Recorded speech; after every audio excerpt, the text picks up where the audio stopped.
विष्णु मंगलम गरुड़ध्वज मंगलम पुंडरीकाक्ष मंगलाय तनो हरे।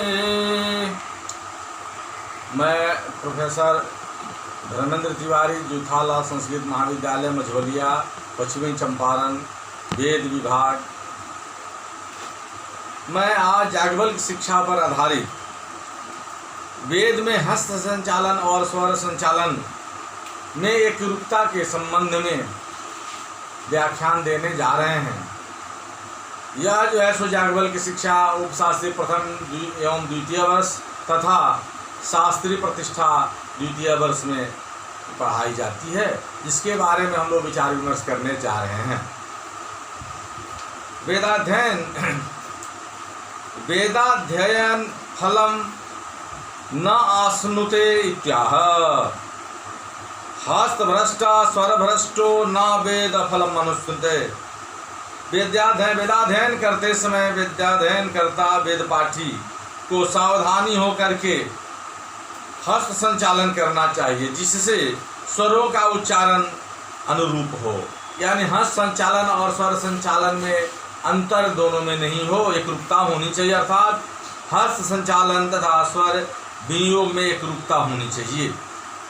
अतएव हस्तभ्रष्ट स्वर भ्रष्ट वेदाध्ययन करता कभी भी धर्म अर्थ काम और मोक्ष रूपी चतुर्विध पुरुषार्थ रूपी फल को प्राप्त नहीं कर सकता। जब दोनों में यानी हस्त संचालन और स्वर संचालन के विनियोग में एकरूपता नहीं रहेगी तो धर्मार्थ काम मोक्ष की जो उद्देश्य से हम लोग कोई पूजा पाठ या जप वगैरह करते हैं वह इष्ट फल की प्राप्ति नहीं हो पाएगी। इसलिए स्वर में और हस्त संचालन में एकरूपता होनी चाहिए।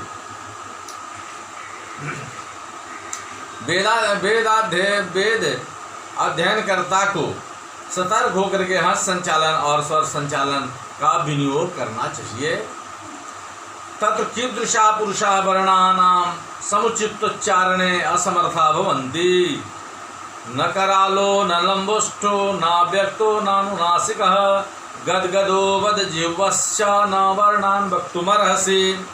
वेदाध्ययन में कैसे कैसे लोग समुचित वर्णों का उच्चारण नहीं कर पाते, इस विषय में हमारा कहना है कि जिनका दांत ऊंचा हो अर्थात दंतूर हो, जिनके ओष्ठ लंबे हों, जो अव्यक्त हो, अतीन्द्रिय स्वरूप अथवा मूर्ख और जो नकियाता हो अर्थात नासा रोग से युक्त यानी नासिका से बोलता हो तथा जिसकी जीभ लड़खड़ाती हो, ऐसे लोग वेद के मांत्रिक वर्णों को समुचित रूप से उच्चारण नहीं कर सकते हैं। अतः उपर्युक्त इन दोषों से युक्त लोग वेदाध्यापन में अग्राह्य हैं। इनका जो सो वेदाध्यापन में ग्रहण नहीं किया जाता है।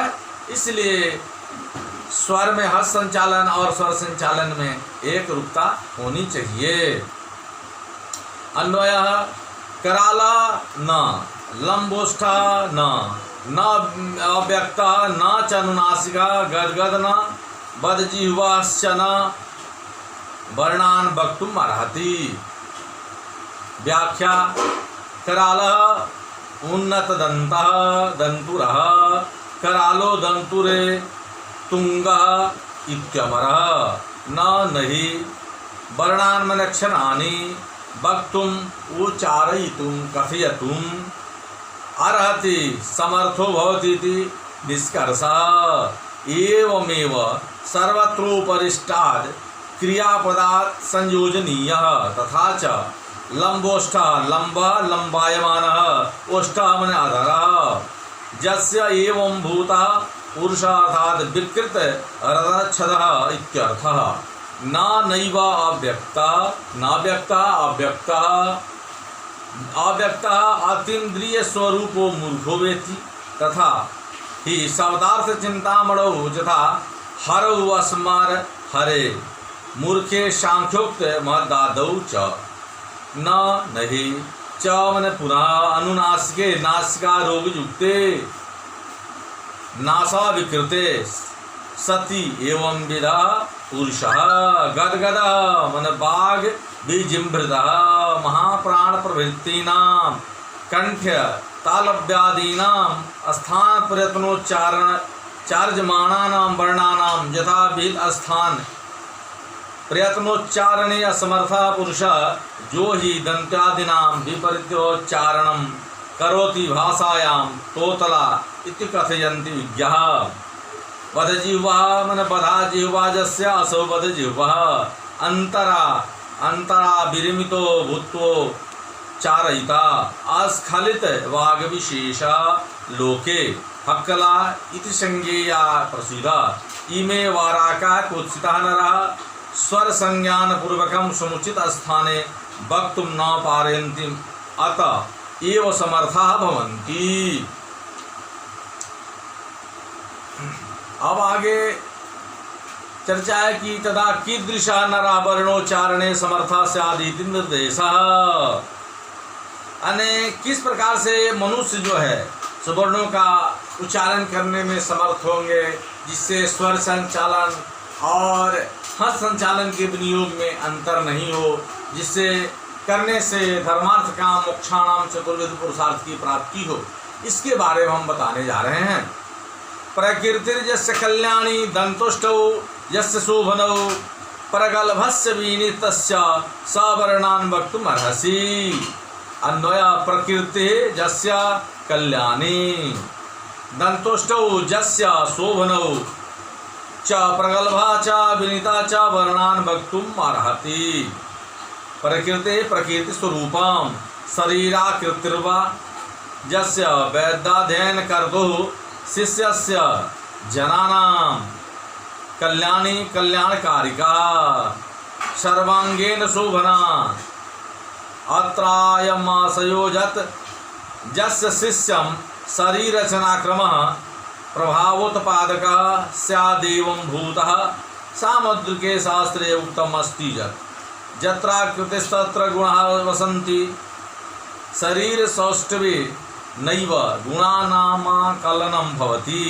पक्षान्तरे प्रकृतेः शील गुणोपेतः स्वभावः शीलान्वितो वेदाध्येता उपदेशग्रहणे क्षमो भवति। यत्र शीलस्तत्र क्रोधाद्य भावः यस्य स शिष्यस्य च पुनः दन्तुष्टौ दन्तस्य ओष्ठस्य दन्तुष्टौ दश नर दनछद्दौ शोभनौ सोसंहतौ विकृतिरहितौ च अपि च यः शिष्यः प्रागल्भः वावदुकः अग्रे अग्रे वक्ता शास्त्रगाही च एवं च विनीतः भिन्नान्वितः निर्जितेन्द्रियः सद्गुण विशिष्टः शिष्यः छात्रः वर्णान् अक्षराणि वक्तुं पठितुम् उच्चारणं कर्तुम् अर्हति योग्योऽस्ति समर्थः इति यावत्। अर्थात अब यह विचार किया जाता है कि किस प्रकार का मनुष्य जो है वर्णों के समुचित उच्चारण में समर्थ हो सकता है।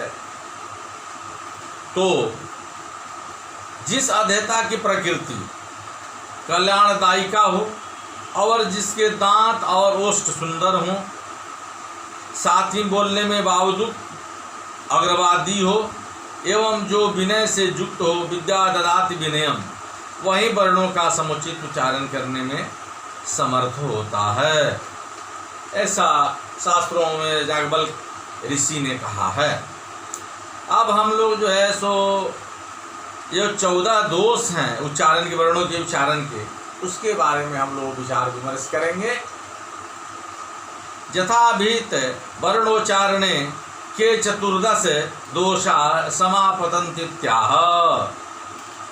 संकितं भीतमोदघृष्टम् अव्यक्तम् अनुनासिकं काकस्वरं मूर्धिग्नगतं तथा स्थानविवर्जितं विस्वरं विरसं चैव विश्लिष्टं विस्माहतं व्याकुलं तालहीनं च पाठदोषाश्च 14। अर्थात वर्णों के समुचित उच्चारण में 14 दोष होते हैं। जो कि पारणी, नारद आदि मुनियों द्वारा भी समर्थित हैं, वे इस प्रकार हैं। वर्णों के समुचित उच्चारण में सशंकित मन संकालु, भयभीत मन भयाक्रांत, उदहृष्ट मन रोष आदि से परिवर्धित, स्फुट रूप से उच्चारण में रहित, निरनुनासिक को अनुनासिक में उच्चारण करना, कवि के स्वर में बोलना, अपूर्ण शब्द स्वर में कहना, स्थान छोड़कर स्थानांतर वर्ण का उच्चारण करना, खटजादि स्वर रहित उच्चारण, माधुर्यादि रसविहीन वर्णांतर में फैला हुआ, विषम रूप से आहत, ह्रस्व का दीर्घ तथा दीर्घ का उच्चारण, व्याकुल में वर्ण स्वरों का विपरीत उच्चारण और तालहीन यानी बीत मात्रा के त्याग से विराम रहित, ये 14 वेदाध्ययन में बाधक है, अतः इनका त्याग करके उच्चारण करना चाहिए। ये 14 वेद मंत्रों के उच्चारण में अर्थात संचालन में जो है सो वर्जित है। अन्वय संकितम भाभीताम उद्धृष्टाम अव्यगताम अनुनासिकम काकस्वरम मूर्धन्यगतम मूर्धनिगतम तथा स्थान विवर्जितम विस्वरम वीरसम च एव विश्लिष्टम विषया विस्माहतम व्याकुलम तालहीनम च 14 पाठ दोषा संभवन्ति इति शेषा। व्याख्या शंकितम संशयापन्नम अस्ति नास्तीत्याभ्याम संदिहानम कीमय मोकारो वा उकार इति भीतम भयाक्रांतम मोदृष्टम सम्यक प्रकारेण दष्टम रोषावेशेन वर्धितमिव श्रुतम अव्यक्तम स्फुटतया भाषणे असमर्थम अनुनासिकम निरनुनासिक वर्णमपि नासिकायाम उच्चारितम काकस्वरम वायसोच्चारणावत स्वरम कंठम संपीड्यो स्वरेणोच्चारितम मूर्धनि गतम मस्तक स्थितम पूर्णम मतिशयेन स्वरेणोच्चारितम तथा एवमेव स्थान विवर्जितम स्वस्थान भ्रष्टम स्थानांतर संपन्न वर्ण समुच्चारितम विस्वरम स्वर रहित मुदातादि हीनस्य विरसम माधुर्यादि रस विरहित में रुक्षापन्नम वा च पुनः विश्लिष्टम विश्लेषितम प्रकर्षणम सर्वतो भावेन संचालनम विकीर्णम वर्णांतरे प्राश्रितम विस्माहतम वैपरीत्येन ह्रस्व दीर्घादि प्रकटनम व्याकुलम विशेषेणाकुलम वर्णस्वराणां वैषम्योच्चारणं वैषण्योच्चारणं तालहीनं स्वरादि संतुलन रहितं चकार समुचय बोधक अनेन प्रकारेण चतुर्दश संख्याक पाठे अध्ययने दोषाविकारा अध्ययने प्रतिबंधका परिगणिताः सन्ति तान् विहायाध्ययनेन प्रवृत्ता भवेत् युरिति। वेद मंत्रों के उच्चारण में जो 14 दोष हैं उसको छोड़ करके उच्चारण करना चाहिए, नहीं तो फिर धर्मार्थ काम मोक्षाणाम जो चतुर्विध पुरुषार्थ है उसकी प्राप्ति नहीं हो पाएगी। इसलिए जो है 14 जो पाठ के दोष हैं, वेद मंत्रों के उच्चारण के जो दोष हैं उसको छोड़ करके उच्चारण करना चाहिए, उसका समागम नहीं होना चाहिए। संहिताध्ययनम मंत्र समुद्र इव दुस्तरम संहितासार बहुलः पद संज्ञा समाकुलः क्रम संधि समाकीर्णो दुस्तरो मंत्र सागर। सागर मैंने वर्ण दोषों को कहने के पश्चात अब त्रिपद संहिता का अध्ययन दुख पूर्वक तैरने योग्य समुद्र तरन के समान है। अतः मनोनियोग पूर्वक बारंबार अभ्यास से पद क्रम संधि रूपी जहाजों से ही सुसंपन्न हो सकता है। इसी स्थिति को रूपक द्वारा स्पष्ट किया गया है कि ऋग्वेद, यजुर्वेद और सामवेद की जो संहिता है वही सार्थत्व रत्न, उसका जो बाहुल्य तथा पद ही जहाँ अर्थ ज्ञान के साधन क्रम तथा संधि से संयुक्त है, ऐसा जो मंत्रों का समुद्र है उसे पार करना अत्यंत कठिन है, उसे सावधानी से पार करना चाहिए। अन्वय संहिता सार बहुल पद संज्ञा समाकुल क्रम संधि समाकीर्ण मंत्र सागर दुस्तर। व्याख्या संहिता सार बहुल ऋग यजु श्याम चर्चिता मंत्र संहिता सैव सार वस्तु तत्व रत्नम तेन बहुल प्रचुरतायुक्त अत्यधिक संहिता समन्वित मंत्र पाठ स्वरूप पद संज्ञा समाकुल सम्यकतया ज्ञायन्ते आभिरीति संज्ञा पदान्येव संज्ञा पदार्थ ज्ञान साधनोपयुक्तानि ताभि सम्यक आकुल व्याप्त एवं भूता स पद संज्ञा समाकुल इति। क्रम संधि समाकीर्ण संधीयन्ते संयुज्यन्ते पदानि यत्र स संधि द्वयोः त्रयाणां वर्णयोरेक त्रिकरणं क्रम एव संधि तेन समाकीर्ण समाकुल युक्तः सक्रम पाठेन युक्तः अतएव मंत्र एव सागरः समुद्रः मंत्र महोदधिरित्यर्थः दुस्तरः दुखेन प्रयासेन तरितुं योग्यः। सागर पक्षे सारो रत्नम संज्ञां जलजन्तवो ग्रहयादयः संधिरत्र जलभ्रमिः इति बोध्याम्। सांप्रतम वेदाध्ययनस्य फल निर्वचनम सर्वपाप विनिर्मुक्ता। आजकल वेदाध्ययन के फल के निर्वचन से सभी पापों से आदमी मुक्त हो जाता है। इसलिए वेदों के मंत्रों का शुद्ध शुद्ध स्वर से और हस्त से का संचालन उपयुक्त है। शुद्ध मंत्रों के उच्चारण से धर्मार्थ काम मोक्षाणाम चतुर्विध मोक्षों की प्राप्ति होती है, किंतु अशुद्धि से ठीक इसके विपरीत सारे परेशानियां बढ़ जाती हैं। और जिस उद्देश्य से आदमी धर्मार्थ काम मोक्षाणाम चतुर्विध पुरुषार्थ के लिए करता है, उस चतुर्विध पुरुषार्थ की प्राप्ति नहीं हो पाती है। ऋक् संहिता त्रिरभ्यस्य जजुखं वा समाहितः शाम्नां वा सरहस्यां च सर्वपापैः प्रमुच्यते। अन्वया समाहिता ऋक् संहिता वा जजुषां वा समाम्ना सरहस्यां च त्रिः अभ्यस्य सर्वपापैः प्रमुच्यते। संपूर्ण ज्ञान राशि का भंडार वेद है। सभी ज्ञानों का राशि का भंडार क्या है? वेद है। इसमें किसी को कोई भी प्रतिपत्ति नहीं होती नहीं है। ऐसी स्थिति में वेद पढ़ने पढ़ाने का फल प्राप्त होता है। सर्वपाप विनिर्मुक्ता। अतः मानव वेदाध्याता यदि एकाग्रचित हो ऋग्वेद की संहिता तथा यजुर्वेद की संहिता एवं सामवेद की संहिता तथा आनुषंगिक रूप से अथर्ववेद का गुण रहस्य अर्थात गृह सूत्रोक्त अभिप्राय सहित एवं अर्थ ज्ञान से युक्त संकल्प अध्ययन करता है तो सब पापों से रहित हो जाता है तथा निष्पाप होकर सर्वविध कल्याण को प्राप्त करता है। अतः मनुष्य को अपने अपने प्राप्त अधिकार के अनुसार सांग वेद का अध्ययन करना चाहिए, यानी 6 अंगों के साथ वेद का खड़ंगो वेदो ध्येयो ज्ञेयस्य ऐसा महावास्य में किया गया। तो 6 अंगों के साथ आदमी व्यक्ति को वेदों का अध्ययन करना चाहिए।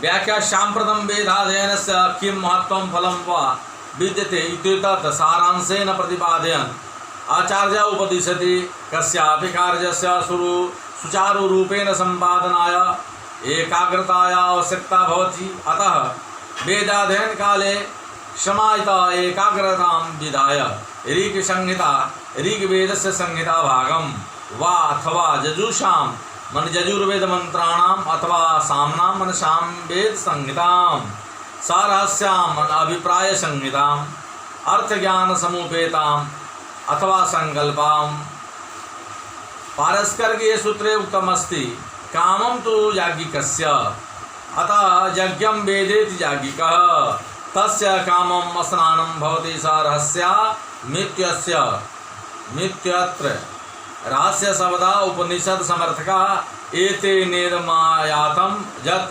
उपनिषद प्रतिपादक ब्राह्मण भाग सहितम इत्यर्थ। चकार प्रयोगात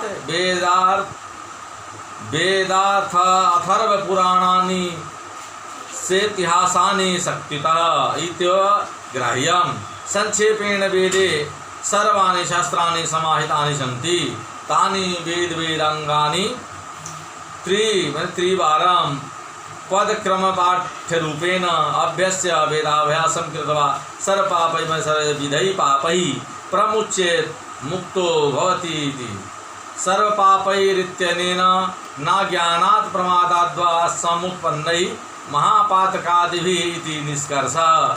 याज्ञवल्क्य स्मृतौ तथा च उक्तम् वेदाभ्यासरतं क्षान्तं पंचयज्ञक्रियान्वितां न स्पृशन्ति ह्य पापानि महापातकजन्यपि। अत्र टीकाकर्तुः विज्ञानेश्वरस्य कथनमस्ति यत् एत च कामकारविषयाम् अत्राहुः ऋषिवरः वसिष्ठप्रमुखाः यद् कार्यशतं सागरं क्रीतं वेदस्य धार्यते सर्वतत् तस्य वेदाग्निर्हतग्निरिवेन्धनम् अपि च न वेदबलमाश्रित्य पापकर्मरतिर्भवेत् अज्ञानस्य प्रमादाच्च दह्यते कर्मणेतरात् इति पल्लवी तेनेति दी। यानी इस प्रकार जो है सो वेदाध्ययन के 6 अंगों के साथ करने से मनुष्य के सारे कष्ट दूर हो जाते हैं और आदमी जो है धर्मार्थ काम मोक्ष को प्राप्त करता है। इस उद्देश्य से जो किया गया पाठ है वह जो है सो पूर्ण होता है। संहिता पद पाठक्रमाणं विशिष्ट फलम किमित्याह। तो संहिता नयते सूर्यम पदम च ससिना पदम क्रमस्य नयते सूक्ष्म जत जद पद्मनामयम। अर्थात अब संहिता पद क्रम रीति से पाठ करने में वेद पाठी को क्या क्या फल मिलता है, इस विषय में कहना है कि ऋषि प्रोक्त यजुर्वेद आदि संहिता के पाठ से सूर्य लोक की प्राप्ति होती है। पदानुक्रम से या पदानुक्रम के पाठ से चंद्रलोक एवं क्रम पाठ से अर्थात पूर्व तथा उत्तर के मिश्रित संधि पाठ से विकार रहित अनिर्वचनीय ब्रह्म स्वरूप को पाठकर्ता प्राप्त करता है। इस प्रकार संहिता पद तथा क्रम पाठ से दुर्लभ विभिन्न लोकों की प्राप्ति होती है। अन्वय संहिता सूर्य नयते पदम ससिना पदम चक्रम जत अनामयम तत् सूक्ष्म पदम नयते।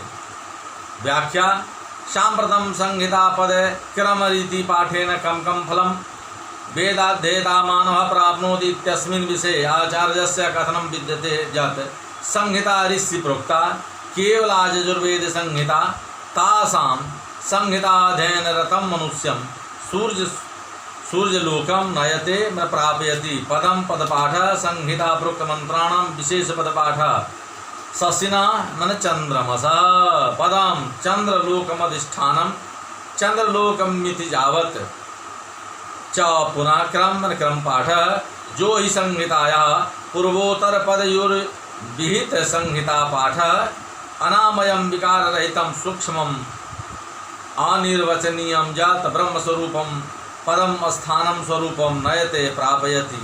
अत्रायम अभिप्रायः क्रम पाठेन सर्व पापक्षयो भवति निष्पापत्वात् मानस शुद्धि विधानेन च मुक्तिर्भवति। अतः पूर्व संहिता पाठ तदंतरम पद पाठ ततस्य क्रम पाठ पठनीयः। संहितानां पाठेन त्रिवेणी स्नान फलम। संहिता के पाठ करने से त्रिवेणी स्नान का फल होता है।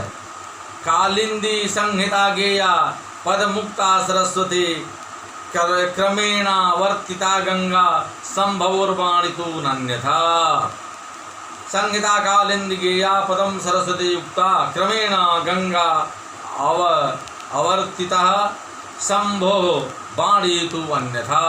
अर्थात संहिता पद और क्रम के सुव्यवस्थित पाठ से गंगा जमुना सरस्वती त्रिवेणी स्नान के समान पुण्य एवं मुक्ति की प्राप्ति होती है। अतः संहिता को जमुना स्वरूप, पद पाठ को सरस्वती स्वरूप और क्रम पाठ को गंगा स्वरूप मानना चाहिए। यह जो ईश्वर की वाणी है यह कथम अभी व्यर्थ नहीं है। सांप्रतम संहिता पद क्रम रीति पाठे न कम कम फलम प्राप्नोति। हो गया। आप जैसो संहिता ऋषि प्रोक्ता कलिंदी मैंने सूर्य तनया जमुना, कालिंदी सूर्य तनया जमुना जमस्वर स्वसा इत्यमरः ज्ञेयावनिबुद्ध्या अर्थात यथा जमुनायां स्नानेन जनाः पुण्यलाभं लभन्ते किं वा जमलोकं न गच्छन्ति तद्वत् फलं ते लभन्ते। पदपाठात्मकं पाठः सरस्वती अन्ता सलिला सरस्वत्याख्या नदी उक्ता प्रतिपादिता पदपाठेन सरस्वती नद्यवगाहनोत्पन्नं फलमश्नुते इति भावः।